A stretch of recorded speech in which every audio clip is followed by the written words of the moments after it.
Okay, let's dig into this. AI chatbots.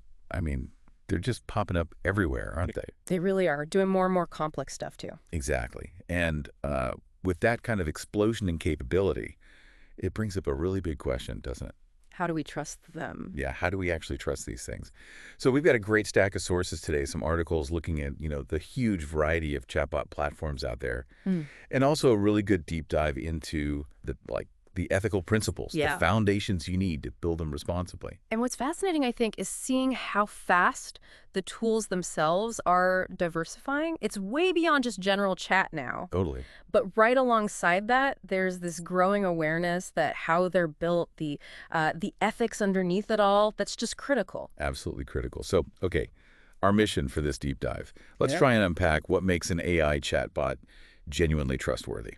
We'll look at this landscape of different platforms our sources mentioned and these core ethical guidelines, including there's one really unique example in there for emotional support. Yeah, the sources really show the breadth available now. It's not just one kind of chatbot anymore. You see things like Nova, tailored for writing, Like, Cause for programming, even Luzia, which works right inside WhatsApp. oh, interesting. And then there are tools mentioned like HIX Chat or ChatGot that actually let you access multiple different AI models through one interface, which is, powerful, but also adds complexity. It really shows how specialized things are getting. Yeah. And, speaking of specialized, that one example you mentioned from the sources, No Name Talks on Poe. Ah, yes. That one stood out. It's described as this quiet, non-judgmental AI companion. Specifically for emotional support. Right, where the whole point is just providing a safe space, kind of without pressure. And that specific example, it immediately makes you think about the ethical side, which our other sources really focus on. Because it doesn't matter if the bot's writing code or, offering a listening ear trust isn't just built on what features it has.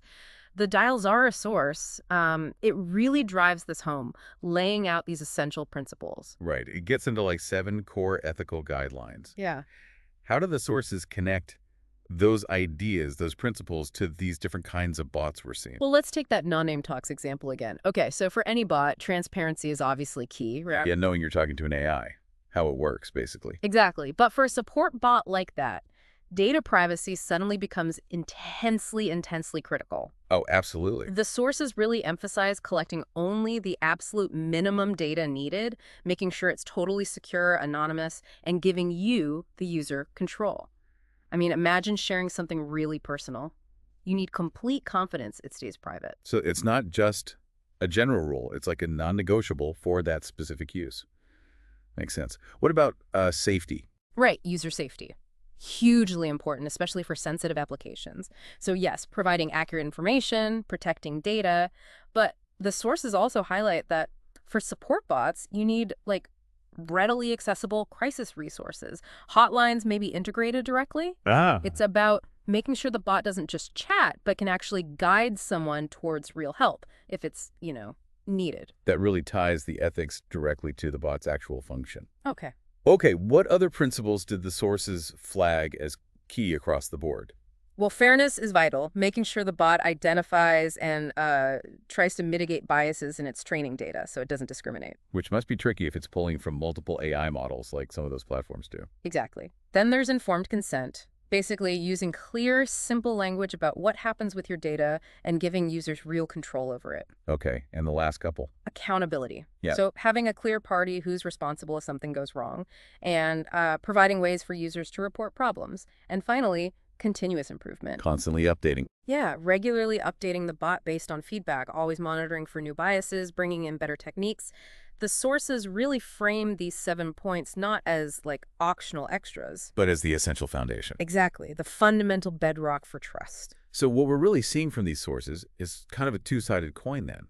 On one side, you've got this amazing growing capability and specialization of AI chatbots. All these different platforms. Whether it's for specific tasks or even something as personal as emotional connection.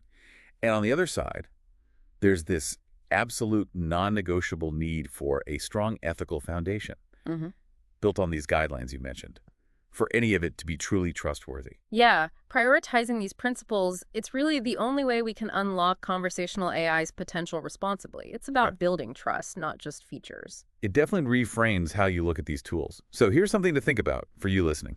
Considering that we now have AI designed specifically as a non-judgmental space for emotional support, like that non-named talks example, which is pretty unique. And keeping in mind those crucial ethical principles our sources stress, like privacy, safety, consent, the things vital for trust. What other new roles, maybe unexpected ones, could AI chatbots responsibly play in our lives? That is, if those ethics are genuinely put front and center in how they're designed and used, what possibilities, and I guess what responsibilities does that open up for users and for builders? Something to ponder.